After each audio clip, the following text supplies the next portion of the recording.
마태복음 14장 13절로 16절 말씀 우리 함께 한 목소리로 합독하시겠습니다. 함께 봉독합니다. 예수께서 들으시고 배를 타고 떠나사 따로 빈들에 가시니 무리가 듣고 여러 고을로부터 걸어서 따라간지라. 예수께서 나오사 큰 무리를 보시고 불쌍히 여기사 그 중에 있는 병자를 고쳐 주시니라. 저녁이 되매 제자들이 나와 이르되 이곳은 빈들이요 때도 이미 저물었으니 무리를 보내어 마을에 들어가 먹을 것을 사 먹게 하소서. 예수께서 이르시되 갈 것 없다. 너희가 먹을 것을 주라. 아멘. 오늘도 주의 전을 찾으시고 또 각자의 저소에서 살아계신 하나님께 예배하시는 우리 모든 성도님들께 하나님의 은혜와 평강이 함께 하시기를 주님의 이름으로 축복합니다. 참 시기가 어렵습니다. 그렇지만 여러분들 잘 지내고 계심에 참 감사를 드립니다. 어떻습니까, 여러분? 어렵죠? 사는 게? 예, 사는 게 어렵습니다. 저도 어렵고요. 비단 우리가 경제적으로 한 끼 못 먹어서 어려운 이런 어려움도 있겠지만 마음이 편치 않고 정신이 많이 참 어렵고 이런 모습들이 사실 어려운 것 아니겠습니까?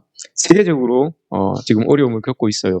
코로나19로 인하여서 또 우리나라는 얼마 전에 있었던 동해안 산불로 인하여서 또 어떤 나라는 러시아와 우크라이나는 전쟁 등으로 인하여서 이런저런 어려움을 겪고 있는 사람들이 참 많습니다.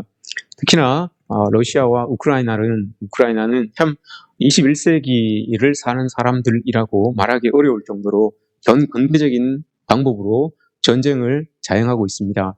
그래서 참 많은 것들이 부서지고 깨지고 없어지고 아파하는 그런 일들을 보게 되죠. 사상자도 많고 앞으로 늘어날 난민도 500만 명이 넘어서게 된다고 합니다. 제가 왜 이 러시아와 우크라이나 전쟁을 좀 깊이 있게 생각하는가 하면 2월 21일 날 러시아 군이 전쟁 주둔을 하였습니다. 그리고 24일 날 전쟁이 시작됐죠. 혹시 여러분 2월 21일이 무슨 날인지 아십니까? 2월 24일은 무슨 날인지 혹시 여러분 아십니까? 모를 겁니다. 2월 21일은 저희가 창세기를 새로 새벽기도 때 강해를 시작했던 날입니다. 그래서 첫날 하나님께서 태초의 천지를 쫙 만들어 놓으시고 보시기 좋았다 그러셨는데 전쟁이 뻥 터진 거예요. 전쟁이 터져서 하나님 만들어 놓으셨던 그 아름다운 것들이 깨지고 터지고 하니 마음이 별로 안 좋았던 거죠. 그래서 그날을 딱 기억하고 있는 겁니다. 그런데 또 하나 여러분 우리가 러시아와 우크라이나 전쟁을 통해서 하나를 깊이 생각해 봐야 될 게 있습니다. 그냥 남의 나라에서 있어지는 일이라고 볼 수도 있지만 그리스도인들로서 이걸 깊이 있게 한번 생각해 봐야 되는 이유가 있습니다. 왜냐? 이 러시아의 지금 그 대통령 이름이 뭡니까? 러시아. 푸틴이죠? 우크라이나는 누굽니까? 젤렌스키. 그죠? 이 사람들의 여러분 이름이 혹시 뭔지 압니까? 이름? 블라디미르입니다. 블라디미르. 이름이 똑같아요. 사진을 한번 보여주시겠습니까? 예, 이 사람이 블라디미르 1세입니다. 블라디미르. 푸틴도 그렇고 젤렌스키도 그렇고 이름이 블라디미르입니다. 블라디미르 푸틴, 블라디미르 젤렌스키라고 합니다. 예, 지워도 좋습니다. 왜 이 블라디미르라고 하는 이 이름이 중요하냐? 옛날에는 지금은 뭐 러시아, 우크라이나 이렇게 됐지만 옛날에는 여러분 키예프 공국이었어요. 한 나라였잖아요. 키예프 공국이었는데 그 나라에 지금 보여주셨던 저 블라디미르 1세가 왕으로 등극을 하게 됩니다. 980년 22살의 나이에 왕으로 등극을 하게 되지요. 근데 이 왕이 악한 왕이었습니다. 악한 왕이어서 이 사람들을 어떻게 내가 한마디만 하면 한마디로 다 다스릴 수 있을까? 이걸 고민을 한 거예요. 블라디미르 왕이. 그러다가 꾀를 냈는데 종교를 하나 만들면 되겠다. 종교를 하나 만들어서 내가 그 종교를 장악하면 그 종교를 믿게 해서 사람들을 내가 다 통치하면 되겠다라고 이렇게 생각을 했습니다. 그래서 많은 신하들을 등용을 해서 종교를 하나 만들어 보라라고 이렇게 이야기를 했죠. 근데 여러분, 종교가 어떻게 쉽게 만들어집니까? 종교가 쉽게 만들어지지 않습니다. 그래서 낸 결론이, 그러면 우리가 세계에 있는 종교 중에서 좀 위대한 종교를 우리가 수입을 하자, 이렇게 결론을 내립니다. 그래서 당시에 세계 4대 종교였던 그 종교를 가지고 와서 이제 심사를 하게 됩니다. 당시에 세계 4대 종교, 로만 가톨릭, 동방 종교회, 이슬람, 유대교, 이렇게 4개가 있었습니다. 이 4개를 가지고 와서 심사를 했어요. 제일 처음에 유대교를 가지고 심사를 딱 했는데 떨어졌어요. 유대교는 떨어졌어요. 왜냐? 저 사람들은 너무 교만해서 안 되겠다. 유대교를 믿는 사람들은 시오니즘이 있기 때문에 우리 하나님께서 우리만 선택해 주신 백성이기 때문에 라고 하는 그 마음이 있어서 좀 교만했어요. 유대교를 믿는 사람들은 좀 교만했어요. 그래서 저 사람들은 안 되겠다. 저 사람들이 믿는 저 종교는 안 되겠다 해서 유대교는 탈락했습니다. 두 번째, 이슬람이었어요. 이슬람은 보니 이 이슬람교는 술을 원천적으로 못 마시게 하는 거예요. 알코올을 원천적으로 못 마시게 하는 거예요. 러시아에 여러분 좋은 술들이 얼마나 많습니까? 먹어보지도 않았지만 러시아에 좋은 술들이 얼마나 많습니까? 블라드미르라고 하는 이 왕이 술을 너무 좋아했던 거예요. 그래서 나는 안 되겠다. 저거 가지고는 안 되겠다 싶어서 이슬람도 탈락됐어요. 2개 남았습니다. 로만 가톨릭과 동방 종교회. 원래는 여러분 이게 하나였잖아요. 원래는 이게 하나였는데 자기들끼리 싸워서 이게 갈라져 있었던 거예요. 갈라졌는데도 서로 세력이 커서 세계 4대 종교 중에 2개를 차지하고 있었던 겁니다. 그래서 좀 심층적으로 그러면 알아보자 해서 사절단을 보냅니다. 로만 가톨릭의 본거지였던 로마로 한 팀을 보내고, 동방 정교회의 본거지였던 당시의 콘스탄티노플, 지금의 터키 이스탄불로 사절팀을 보냈습니다. 두 사절팀을 보내서 어느 정도 일정 기간을 그곳에서 그들과 함께 생활하면서 살아봐라 라고 이렇게 했어요. 그리고 그들이 1달, 2달, 3달을 살고 돌아왔습니다. 3달을 살고 돌아와서 보고회를 가졌어요. 먼저 로만 가톨릭에 갔던 사람들에게 보고를 해봐라 라고 이렇게 이야기를 했더니 갔던 사절단이 이렇게 이야기를 합니다. 거기나 여기나 똑같습니다. 그 사람들이나 우리나 똑같습니다. 우리 집사람만 보고 싶었고 우리 집에만 보고 싶어서 미치는 줄 알았습니다. 이렇게 딱 보고를 했어요. 로만 가톨릭에 대해서. 동방 정교회 사람들이 와서 이제 보고를 합니다. 동방 정교회를 가서 느꼈던 사람들이 가서 이렇게 고백을 합니다. 신은 보이지 않았지만 저들이 드리는 예배는 간절했고 정말 신이 있는 것 같았습니다. 그들의 생각은 올바랐고 행동은 깨끗했습니다. 천국과도 같았습니다. 이렇게 보고를 딱 한 거예요. 그럼 여러분 어느 종교를 택하겠습니까? 여러분들이 블라드미르 왕이었다면 종교회를 택하겠죠. 저들이 믿는 신이 하나님이었는데 하나님은 보이지 않는데 예배드리고 있는 저 사람들 보니까 하나님이 보이는 거예요. 저 사람들이 말하는 걸 보니까 하나님이 보이는 거예요. 저 사람들이 행동하는 걸 보니까 하나님이 보이는 거예요. 저 사람이 사는 걸 보니까 하나님이 보이는 거예요. 너무 생각이 올바르고 말하는 것도 올바르고 사람들의 삶이 깨끗한 거예요. 그대로 이야기한 거예요. 이 정교회가 여러분 우리가 섬기고 있는 이 교회예요. 우리가 믿고 있는 이 기독교예요. 정교회가. 이 동로마 교회가 생겼던 게 정교회잖아요. 우리 교회예요. 그러면 이 말씀을 또 보고 오랜 시간이 지났지만 그때 사절단이 가서 본 그 모습들이 우리 교회의 모습 속에서 내 모습 속에서 있냐, 이걸 이제 우리가 한번 생각을 해봐야 된다는 거죠. 정말 그들이 드리는 예배 속에 하나님이 있는 것 같았고 그들의 말과 그들의 삶과 그들의 행동 가운데서 하나님이 보여지는 그런 모습이 있었습니다 라고 이렇게 고백을 하니 그 블라드미르 왕이 그럼 우리 이곳으로 합시다라고 해서 동방정교회를 떡 받아들입니다. 근데 이 블라드미르 왕이 참 양심적인 것은, 이 악한 왕이었는데 참 양심적이었던 것은, 그래도 이 사람이 이렇게 이야기를 합니다. 그러면 그 정교회를 내가 우리 백성들에게 선포를 해야 되는데 우리 정교회 믿읍시다 라고 이렇게 선포를 해야 되는데, 그래도 뭐 알아야 면장을 한다고 내가 그래도 좀 알아야지만 백성들에게 뭘 이야기하고 정교회에 대해서 뭘 이야기하고 그들에게 하나님 믿으라고 이야기를 해줄 수 있지 않겠냐. 그래서 이 블라드미르 왕이 그 정교회의 본토에서 사람들을 오게 해서 초청을 해서 그래도 이 교회에 대한 정교회의 교리를 내가 좀 배워야 되겠습니다. 내가 좀 알아야 가르칠 거 아닙니까? 바로 이렇게 이야기를 한 거예요. 그랬더니 그 정교회 사람들이 와서 교리 공부를 시킵니다. 근데 여러분 한번 생각해 보십시오. 기독교의 교리 공부가 뭡니까? 기독교의 교리 공부, 교재가 뭐겠습니까? 기독교의 교리 공부 교재는 성경이에요. 성경을 가지고 블라디미르 왕과 성경 공부를 하는 거예요. 성경 공부를 하면서 교재를 가지고 교리를 가르치다 보니 디모데후서 3장 16절에 뭐라고 합니까? 모든 성경은 하나님의 감동으로 된 것으로 교훈과 책망과 바르게 함과 의로 교육하기에 유익하니, 그 말씀이 진짜 살아 움직이는 거예요. 히브리서 4장에서 뭐라고 합니까? 하나님의 말씀은 살았고 운동력이 있어 좌우의 날선 어떤 검보다도 예리하여 홍과 민과 홍과 영과 관절과 골수를 쪼개기에, 찔러 쪼개기에 충분하다고 했습니다. 그 말씀을 가지고 성경 공부를 하니 진짜 하나님의 말씀이 살아 움직여서 블라드미르의 홍과 영과 관절과 골수를 찔러 쪼개기 시작한 거예요. 그래서 이 블라드미르라고 하는 이 왕이 확심을 해버렸어요. 하나님을 믿었어요. 예수 그리스도를 영접을 해버린 거예요. 자기는 좀 더 알아서 더 강권적으로 내가 이 왕권을 강화해야 되겠다라는 그 마음으로 교리 공부를 했는데, 그 교리 공부를 하다가 하나님을 만난 거예요. 예수 그리스도 십자가에서 돌아가신, 자기 죄를 위하여서 십자가에 돌아가신 그 예수 그리스도가 이 성경에서 툭 튀어나오는 거예요. 그 예수님을 딱 믿었어요. 그래서 자기가 회개를 하고 회심을 했어요.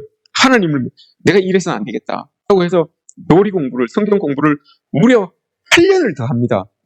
무려 8년을 더해서 980년에 이 사람이 왕으로 등극했는데 989년에 이 기독교를 국교로 선포를 해버립니다.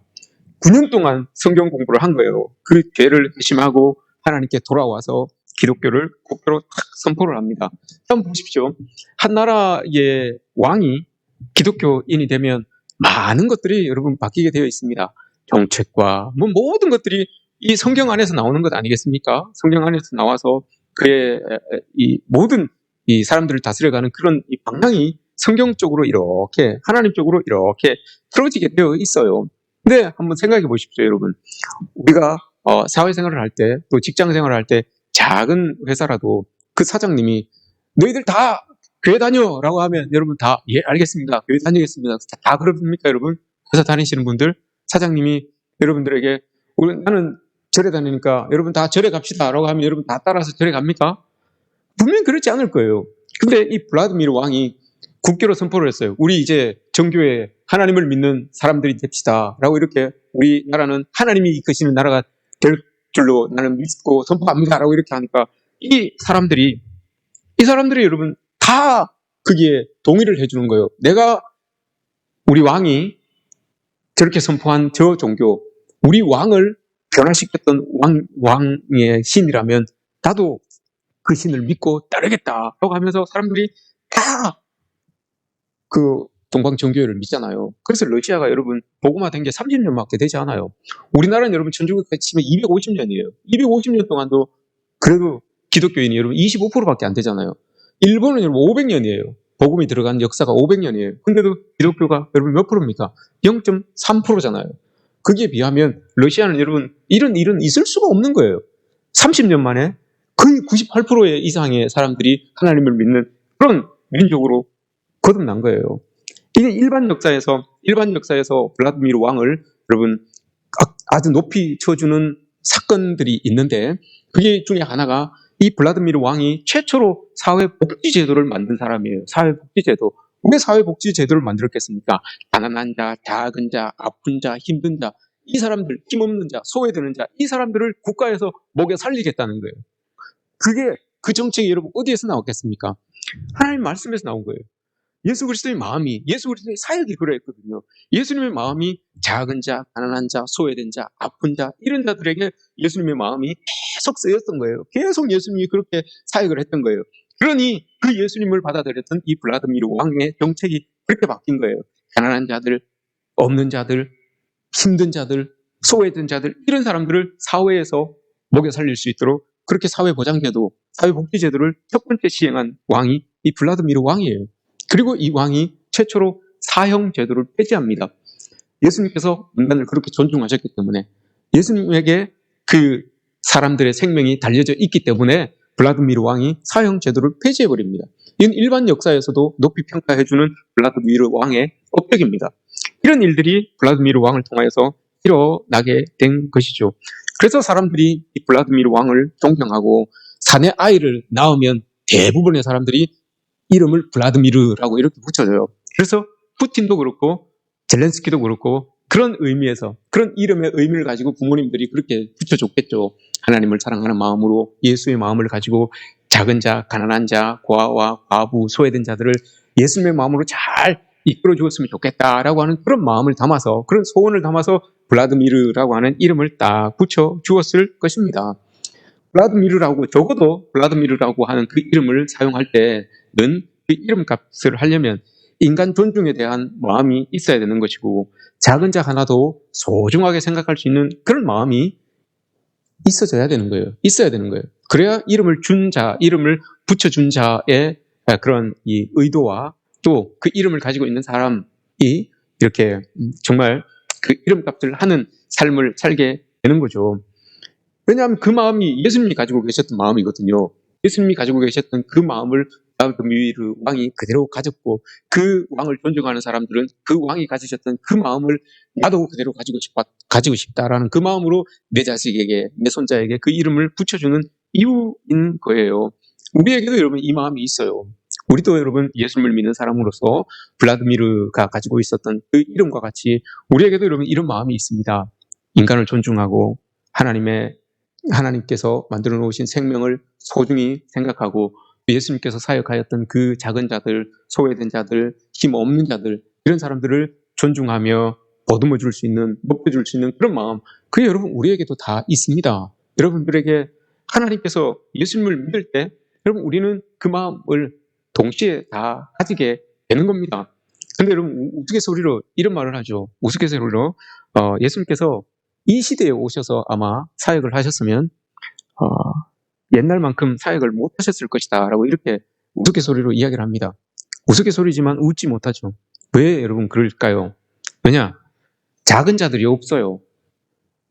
이 시대에는 작은 자들이 없어요. 특히나 교회 안에는 작은 자들이 또 없어요. 다 자기 잘났고 다 자기가 커요. 그래서 예수님께서 옛날에는 작은 자, 소외된 자, 가난한 자 이런 사람들하고 같이 이렇게 사역을 하고 있는데 요즘 시대에 오셔서 예수님께서 오셔서 사역을 하시면 그 사역을 반도 못한다는 거예요. 작은 자들을 찾아보기가 힘들어서. 다 커요. 다 자기가 크고 다 자기가 잘났어요. 그래서 예수님이 뭐 네가 큰데 뭐 네가 잘났는데 내가 뭘 어떤 사역을 하겠냐 이런 우스갯소리를 한답니다. 그러나 이게 우스갯소리가 아니죠. 웃지 못할 소리입니다. 우리가 그만큼 우리 스스로가 자꾸 커지고 자꾸 하나님 주신 그 마음, 예수 그리스도가 가지고 계셨던 그 마음과는 점점 멀어지고 있다는 것을 꼬집는 말이죠. 오늘 본문에서도 그런 예수님의 마음이 잘 나타나 있습니다.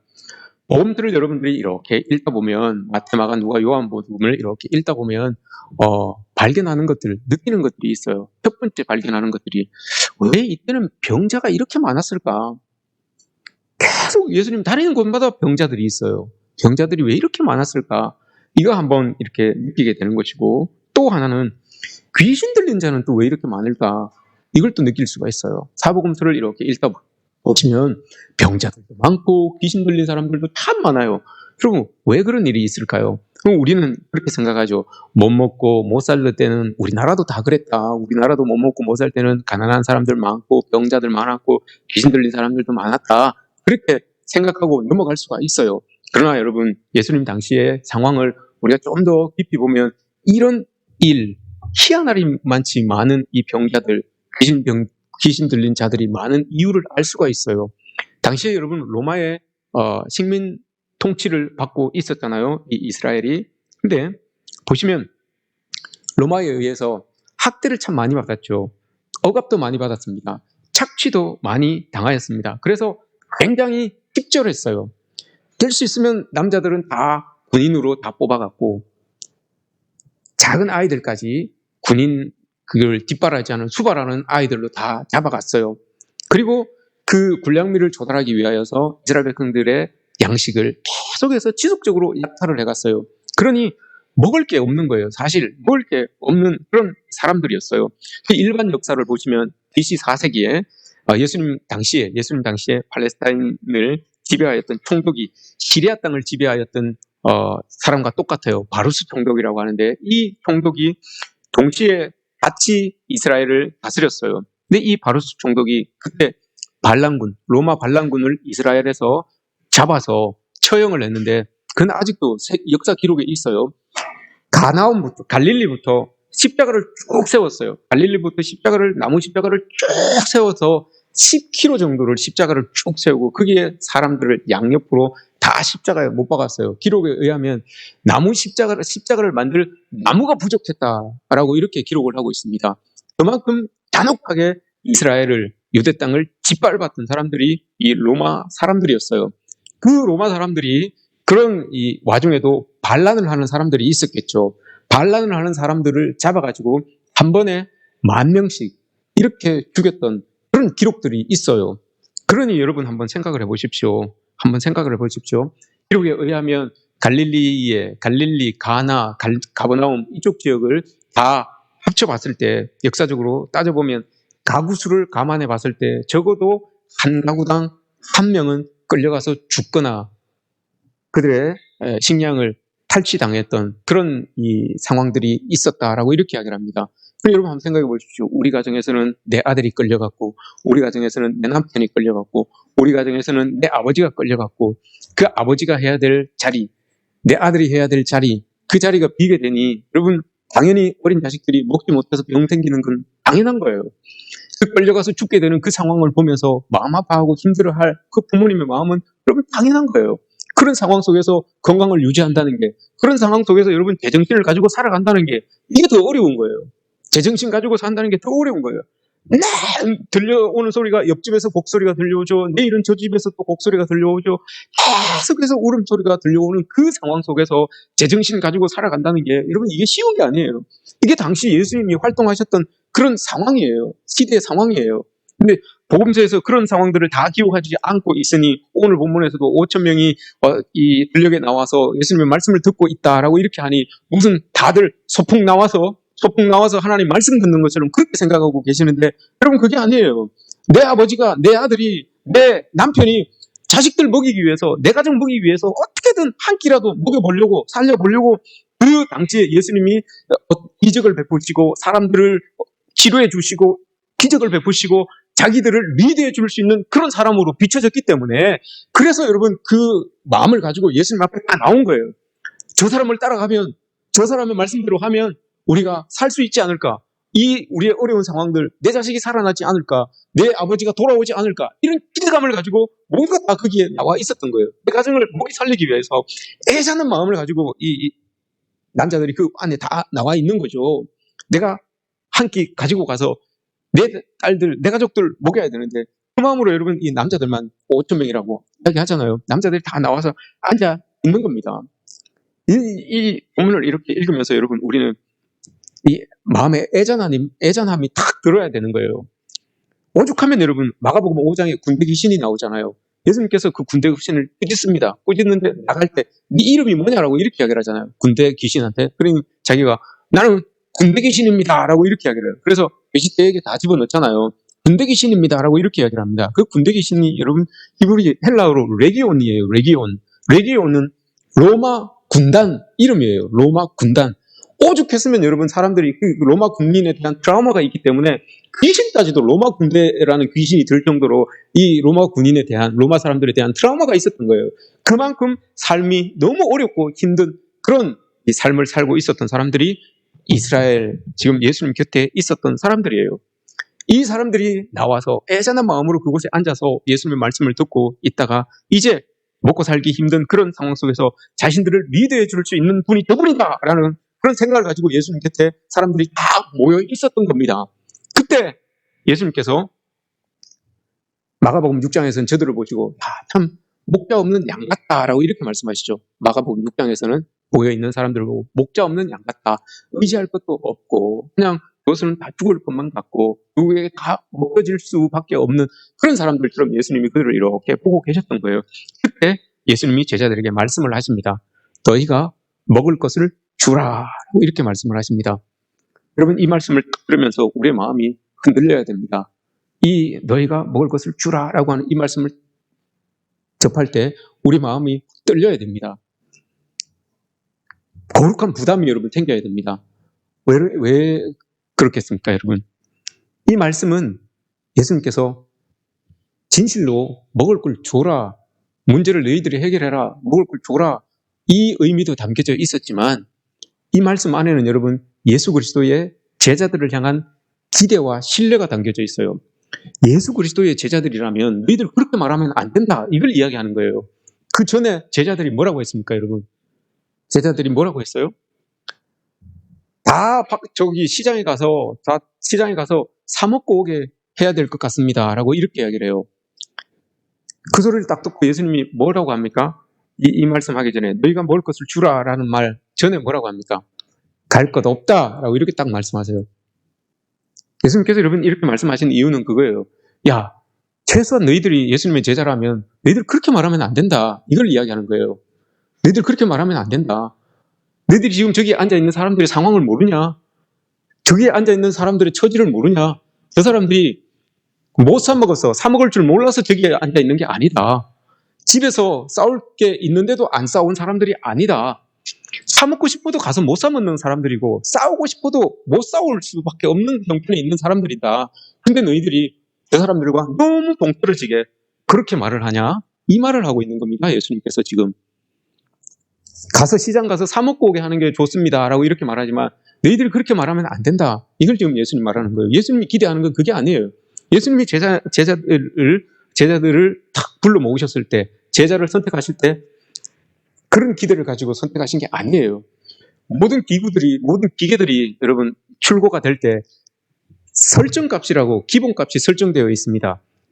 요게 기본입니다 라고 설정값이 딱 정해져 있어요. 그러면 사용하는 사람들에 맞춰서 이 값을 높이기도 하고 취향에 따라서 낮추기도 합니다. 제일 알맞게 딱 세팅을 해서 사용할 수 있게끔 설정값을 변화하게 만들어놔요. 예수님께서 여러분 예수님의 제자들을 부르실 때 설정값을 만들어 놓으셨습니다. 그게 마가복음 8장에 보시면 있죠. 나를 따르려거든 자기를 부인하고 라고 합니다. 그게 그리스도인들의 설정값이에요. 자기를 부인하고. 그러면서 여러분 뒤에 뭐라고 합니까?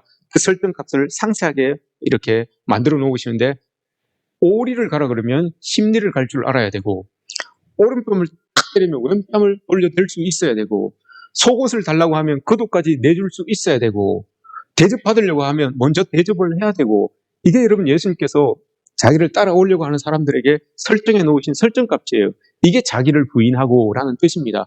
근데 여러분 잘 안 되죠. 나는 그렇게 하기 싫어요. 나는 대접받기 좋아하고 맞는 것보다 때리는 거 좋고 속옷을 구워주면 또 받기를 원하고, 이게 여러분 우리의 모습이에요. 그런데 예수님은 그런 사람들을 제자로 부르지 않았어요. 제자로 부르시면서 설정값을 달리 세상 사람들과 달리 만들어 놨어요. 그래서 설정값을 만들어 놓은 거예요. 나를 부인하고 나를 따라오려거든 자기를 부인해라. 자기를 부인하는 게 그거예요. 나는 오리로 딱 세팅이 되어 있는데 나는, 근데 예수님을 딱 믿으니까 심리로 세팅이 되는 겁니다. 나는 대접받는 걸로 세팅이 딱 하고 살았는데 예수님을 딱 믿으면 대접해주는 것으로 세팅이 딱 바뀌어지는 거예요. 이게 예수님께서 우리를 세팅하신 설정값이에요. 그리스도인들, 나를 따라오려거든 하고 하는, 자기를 부인하라고 하는, 그게 우리에게 맞춰져 있는 세팅값이 바로 이거예요. 이걸 예수님의 기대치라고 하는 거죠. 예수님은 여러분 제자들에게 그 말을 기대한 게 아니에요. 가서 저 사람들 다 사 먹고 오게 하는 게 좋습니다, 이 말을 기대한 게 아니에요, 여러분. 예수님이 기대하고 있었던 제자들의 입에서 나오기를 원했던 그 말은, 가서 사 먹지는 못하지만, 내가 사주지는 못하지만 저들이 아파하고 저들이 힘들어하고 같이 걸어가는 거, 이거 공감할 수 있는 이 마음이 이 제자들에게 있기를 원했던 거죠. 아, 저들이 얼마나 아플까, 저들이 얼마나 힘들까, 저들이 얼마나 괴로울까, 이렇게 같이 고민하는 거예요. 같이 아파하는 거예요. 내가 정녕 떡을 주지는 못할지언정, 사주지는 못할지언정, 제공하지는 못할지언정 그렇게 같이 아파하고 함께 그 마음을 알아주는 이걸 예수님께서는 원하셨던 거죠. 그래서 예수님이 첫 마디가 갈 것 없다라고 이렇게 딱 이야기하시잖아요. 너희들 그 한 말 그거 잘못됐다라고 이렇게 딱 하는 걸 싹 없애시잖아요. 그 말을. 우리 생각으로는 저 사람들 가서 사 먹고 오면 깔끔하게 해결될 텐데 이렇게 이야기하지만, 하나님이 세팅한 제자들의 값은 그게 아니에요. 그래서 갈 것 없다, 너희들 그 말 할 필요가 없다. 세팅값, 그건 말의 값이 없어요. 그 말은 사실 제자들이 한 말은 말의 값이 없어요. 0이에요. 안 해도 될 말이에요. 그건 누구나 할 수 있는 말이에요. 누구나 할 수 있는 말이지만 하지 않아야 되는 말이에요. 값이 없는 말이에요. 그건. 그래서 예수님께서 갈 것 없다라고 값 없는 말을 탁 잘라버리시는 거예요. 그리고 너희가 줘라. 내가 기대하는 건 그거다. 니들 그 사람들과 함께 아파하고 힘들어하고 그들을 보듬어 줄 수 있는 거, 그거 내가 기대하고 있는 것 아니냐라고 이렇게 예수님께서 말씀하시는 것이죠. 여러분, 우리가 사순절 기간을 보내고 있습니다. 예수님을 묵상하면서 십자가 은혜를 우리가 묵상해야 되는 게 맞습니다. 더불어 여러분, 십자가 은혜를 묵상하면서 더불어 과연 하나님께서 나의 설정값은 얼마나 정해놓으셨을까? 이것도 여러분 한번 묵상해 보시기 바랍니다. 하나님께서 나는 설정값을 얼마나 정해놓으셨을까? 이걸 한번 우리가 고민해 봤으면 좋겠습니다. 그 묵상이 여러분 나의 내면의 변화와 다짐으로 이어지기를 원합니다. 너희가 먹을 것을 주어라. 이 말씀은 여러분 우리가 실천하면서 살아가야 되는 겁니다.